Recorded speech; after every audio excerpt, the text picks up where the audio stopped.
No então Instituto de Assuntos Culturais da Fundação Joaquim Nabuco, sob a superintendência do historiador Frederico Pernambucano de Melo, a exposição A Luz de Lampião. Com ela, portanto, a Fundage assinala na Galeria Vicente do Rego Monteiro os 50 anos da morte do cangaceiro Virgulino Ferreira Lampião.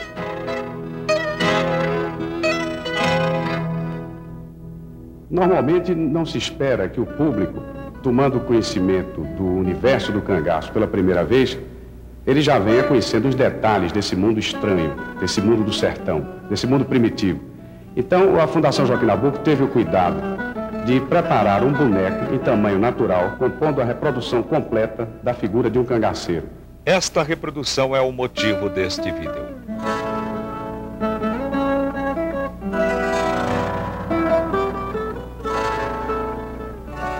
O cangaceiro, é preciso que se diga, foi um dos guerreiros mais bem equipados, com melhor quantidade, melhor qualidade de equipamento e também esteticamente, ele não fica a dever a nenhum guerreiro em qualquer fase da história. Então nós temos desde o chapéu de couro ao estilo usado pelo cangaceiro, com a testeira enfeitada, o lenço de pescoço chamado jabiraca, usado pelo cangaceiro, preso por um anel geralmente valioso, a coberta, usada a tiracolo, a coberta de deitar e a coberta de cobrir. Por cima da coberta, o cangaceiro colocava o jogo dos seus embornais, para levar utensílios, mantimentos. Por cima desses embornais, os atavios de uso diário, a cabaça com água, o tubo ou canudo para levar o cigarro, o fósforo. Enfim, uma quantidade enorme de objetos que nós iremos detalhar no momento seguinte. E por cima desses embornais, a cartucheira de ombro, com uma quantidade muito grande de munição de guerra, a cartucheira de cintura, a sua arma curta de proteção, o punhal, geralmente de tamanho avantajado, o facão para romper mato e também para ajudar na carneada, e até chegando ao detalhe do apito utilizado pelos chefes de grupo para as vozes de comando durante combates, retiradas, avanços, etc. E sem esquecer a alpercata de rabicho, usada pelo cangaceiro, que era uma das características sertanejas em geral e do homem do cangaço em particular. O chapéu do cangaceiro é um dos detalhes mais imponentes da sua vestimenta. Ele é basicamente o chapéu do vaqueiro ampliado, e com certos detalhes de segurança que permitiam a esse chapéu, durante a luta, não cair da cabeça do combatente. Então nós temos o detalhe da aba, com o que o sertanejo chama as 3 barbelas, compostas pela testeira, geralmente ajaezada, com moedas de metal precioso, o barbicacho dianteiro, que prendia ao queixo, onde também, costumeiramente, os cangaceiros colocavam peças de ouro e prata, e o barbicacho traseiro, que, à semelhança do da testa, prende o chapéu na parte de trás da cabeça. Os demais detalhes são referentes ao próprio chapéu do vaqueiro, dentro da estética sertaneja tradicional. Ao pescoço, o cangaceiro tinha, geralmente, um lenço de cores vistosas, podendo ser de seda nos cangaceiros mais ricos, e tafetá em alguns casos. Lampião, por exemplo, preferiu o tafetá francês. Eles usavam muito as cores preta, azul, vermelho e essa terceira cor sendo a de maior predominância. Esse lenço era chamado, na linguagem do cangaço, na linguagem própria do cangaço, o jabiraca. E ele era colocado ao pescoço, preso por um anel de valor, uma aliança, etc., e ficava pendido à frente da figura. No momento em que se vestia, o cangaceiro colocava na parte superior do corpo uma túnica comum de estilo militar. Podia ser de caque, de brincaque, ou de mescla azul, ou em alguns casos a mescla cinza. Por cima dessa túnica, as primeiras peças que entravam a tiracolo eram as cobertas de bramante estampado, forradas com chita branca, E de um lado, cingindo o peitoral, a coberta de deitar, e na outra direção do peitoral, a coberta de cobrir, como eles chamavam. Por cima dessas cobertas, aproveitando o acolchoado que elas formavam no corpo, o cangaceiro colocava também em X, cingindo o peitoral, colocava os embornais, o jogo de embornais, o embornal da esquerda e o embornal da direita, em que eram levados os alimentos, um suprimento também de munição de guerra e objetos pessoais, além de dinheiro e mais alguma outra coisa que ele desejasse carregar. Esses embornais ficando acima das cobertas e apoiado pelo acolchoado que elas formavam no corpo. Por cima dos embornais, o cangaceiro colocava a cartucheira de ombro. Esse modelo de cartucheira de ombro, que era presa aqui na lateral por uma passadeira, que eles aproveitavam para também colocar bala, e tendo na outra posição do peitoral uma outra alça que emendava nesse ponto, fazendo com que o transporte de um peso muito grande de munição fosse distribuído anatomicamente pelo corpo, permitindo uma mobilidade bastante larga para o cangaceiro, que era essencial na guerrilha.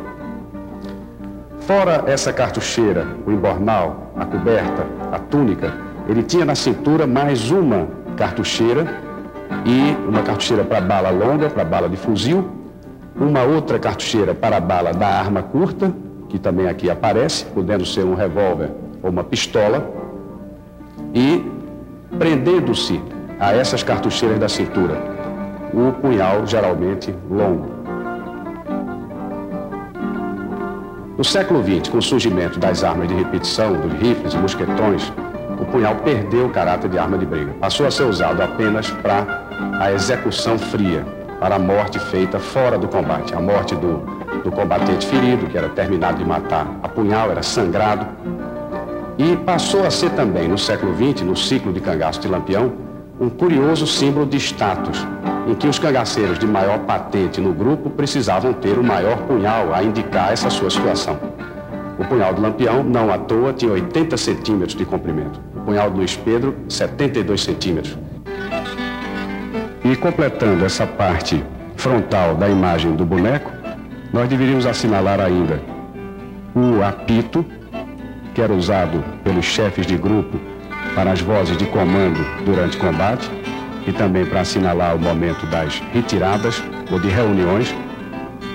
O facão, que era utilizado para carnear e também para abrir picadas no mato.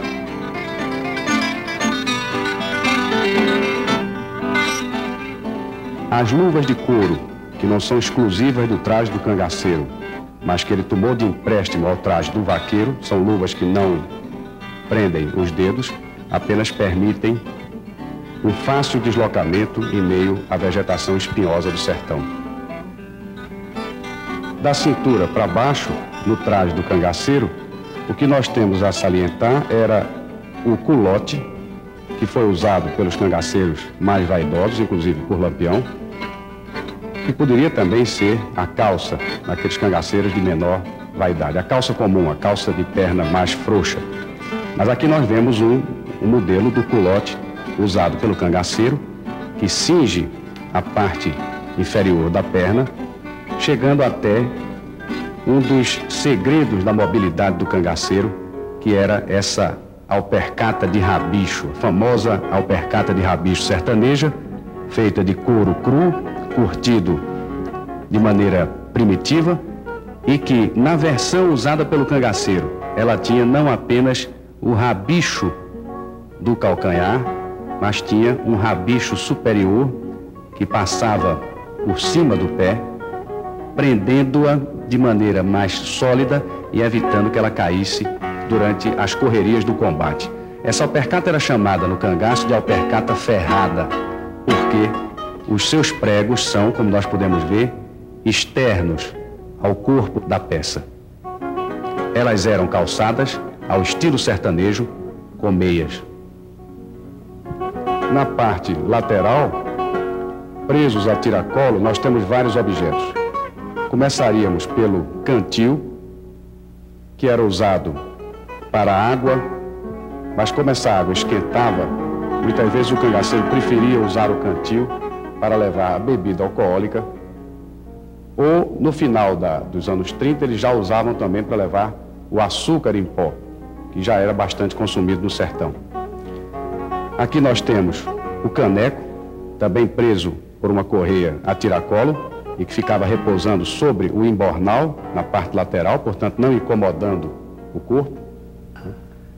Aqui a carteira de couro, estilo de carteira de couro de boiadeiro, que era usada para conter o prato de estanho, usado pelo cangaceiro para as suas refeições. E nesse detalhe aqui nós temos a colher, usada também nessa refeição.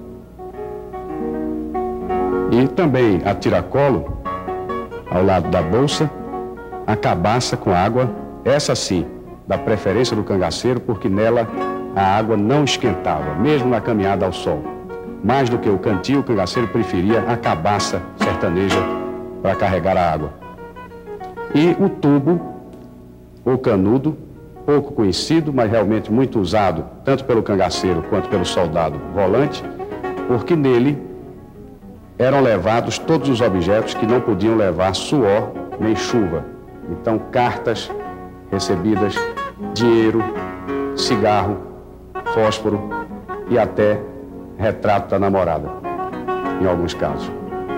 E finalizando essa parte, o detalhe importante de que a cartucheira, a parte lateral da cartucheira de ombro, repousava exatamente sobre o embornal, fazendo com que ela não friccionasse sobre o corpo, impedindo uma caminhada rápida ou produzindo lesões.